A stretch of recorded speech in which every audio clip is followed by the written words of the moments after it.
இப்போ வரும்போது நான் அங்கேருந்து ஃப்ளைட் பிடிக்கணும். ஃப்ளைட் பிடிக்கும் போது சிங்கப்பூர்லேருந்து சென்னை வரணும். சென்னையிலேருந்து பாண்டிக்கு அம்மா கூப்பிட்டுப்பாங்க.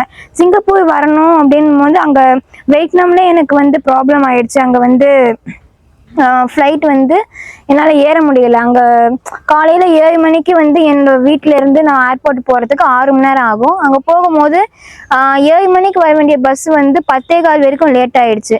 அங்கே போயிட்டு அங்கே அப்படியே ஒரு 30 கிலோமீட்டர் முன்னாடி வண்டி நிறுத்திட்டாங்க.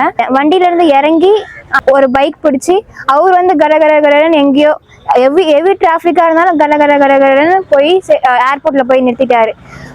ஒரு 20 நிமிஷத்துலேயே போயிட்டு 30 கிலோமீட்டர் அவர் போயிட்டாரு. கனகம்பட்டிட்டு நான் வரேன், என்னை ஃப்ளைட்டில் ஏற்றி விட்டுரு அப்படின்ன உடனே இவர் வந்து ஃப்ளைட்டில் எப்படியும் அந்த அரை மணி நேரம் செக்இன் முடிஞ்சிடும் எல்லாருமே சொல்கிறாங்க.